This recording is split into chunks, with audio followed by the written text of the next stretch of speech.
Elle est désormais consacrée, l'église de la paroisse Saint-Étienne d'Adjong. Ce 30 novembre 2024, en la fête de Saint-André, parés de leur uniforme, les fidèles de Ouémé ont été témoins d'un événement rare dans le milieu.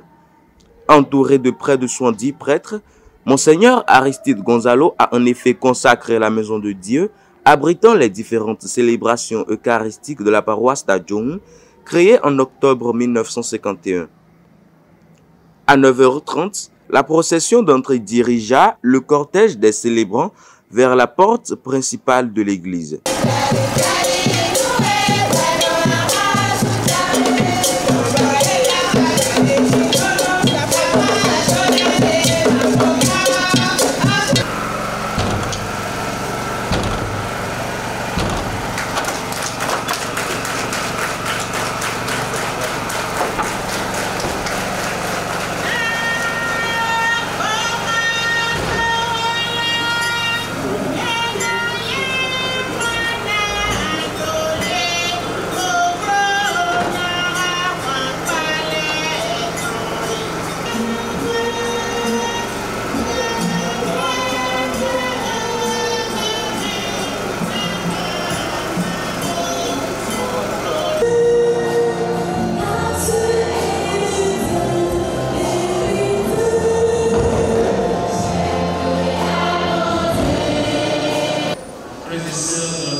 Nous voici rassemblés dans la joie pour la célébration du sacrifice du Seigneur qui consacrera cette nouvelle Église.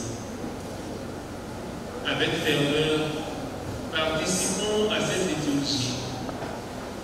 En accueillant dans la foi la parole de Dieu, notre communauté a pris naissance à la même fontaine baptismale. Elle s'est nourrie à la même table. Rassemblés autour de l'unique autel, que notre communauté grandisse dans la charité et devienne un temple saint. Après écoute des lectures du jour et de l'évangile, le peuple de Dieu est spirituellement nourri de la bouche de l'évêque.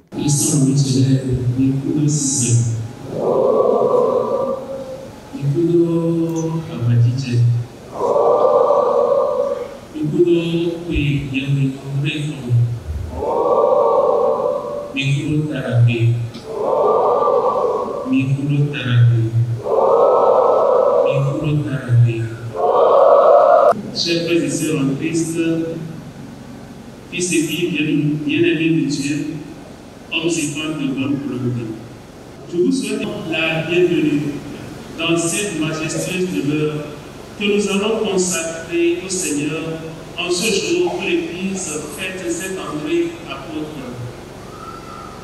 Cette Église que nous allons consacrer au Seigneur est sous la protection de Saint-Étienne.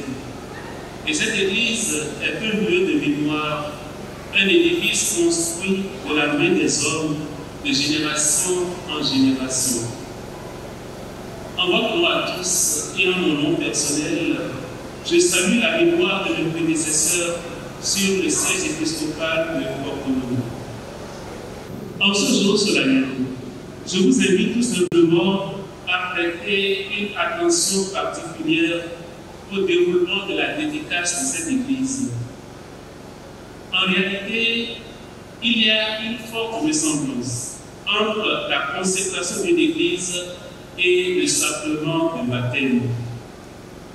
En effet, au début de cette célébration, comme vous l'avez constaté, nous avons aspergé l'autel d'eau bénite.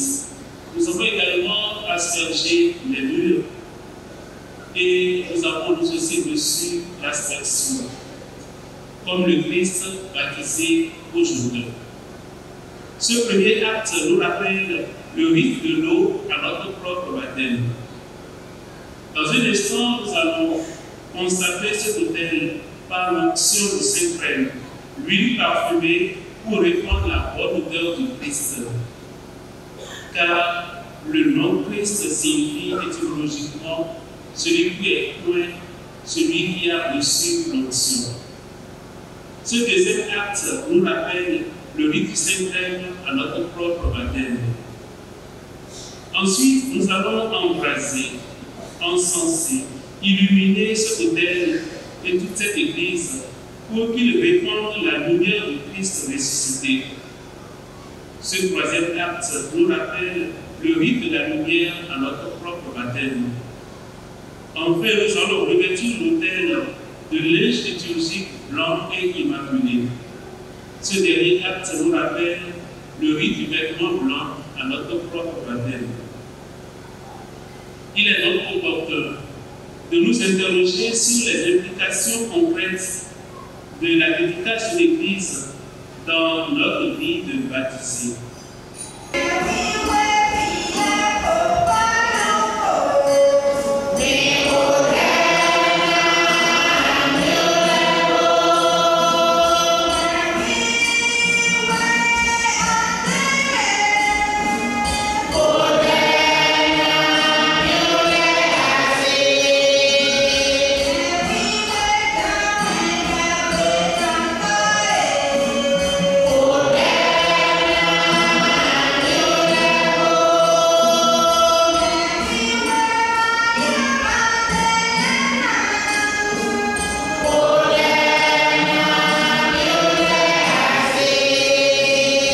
Après la litanie des saints, l'évêque procède alors aux autres rites de consécration d'une église.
communion au corps du Christ, action de grâce, puis le curé s'adressa à l'assemblée.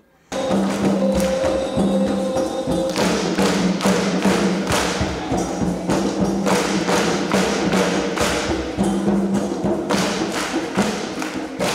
dis merci d'abord à Dieu et je dis merci à mon Seigneur. Parce que je ne serais pas ici s'il ne m'avait pas envoyé. Il ne m'aurait pas envoyé si Dieu ne m'avait inspiré en ce moment-là. Mon Seigneur m'a dit, au moment où il m'envoyait ici, je t'envoie à Adjon pour relever Adjon. Et c'est pour cette raison que j'ai accepté en me disant que si le Seigneur m'envoie, c'est qu'il me fait confiance et qu'il fera le travail avec moi. Et le Seigneur ne fait jamais à moitié, le Seigneur ne déçoit jamais. Voilà pourquoi, mon Seigneur, parmi les nombreuses personnes que Dieu a placées sur mon chemin, je voudrais désigner deux qui sont là et évoquer un troisième. Les deux, Joseph, s'il te plaît, viens. Monsieur Accompétor, s'il vous plaît. Joseph, c'est une petite femme, vous allez la voir, mais elle a fait de grandes choses ici. Et c'est la première fois que je la vois aujourd'hui. Joseph, tu es obligé, Joseph, de te lever. Joseph, monsieur Accompétor, venez là. Monsieur Accompétor et Joseph, voilà, les deux ont donné les carreaux pour toute l'église. Sans se concerter. Ce n'est pas la matière, mais c'est la manière qui m'a marqué et je dois en parler. Monsieur Accompétor, lui, depuis le début, accompagné. Il a soutenu à plus de 80% le sanctuaire de la Vierge Marie. Joseph, je ne la connaissais pas. Un jour, quelqu'un m'appelle pour demander est-ce que vous avez déjà carrelé votre église? J'ai dit non, je vous attends. Et c'est vrai, elle a dit il y a quelques années, elle était venue ici, l'église n'était pas carrelée, elle a fait un vœu et le Seigneur l'a exaucé et qu'elle veut carreler l'église. Et c'est comme ça que ça s'est passé.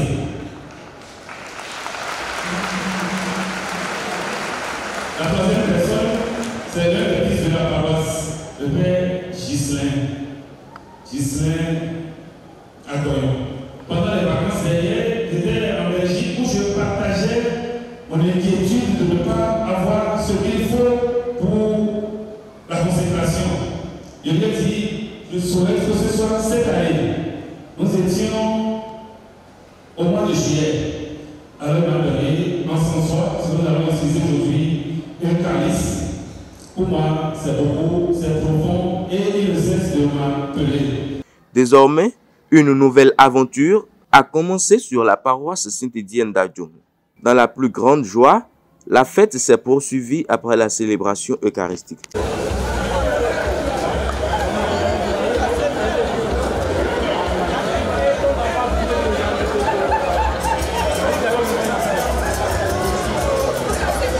C'est un jour de joie, d'allégresse.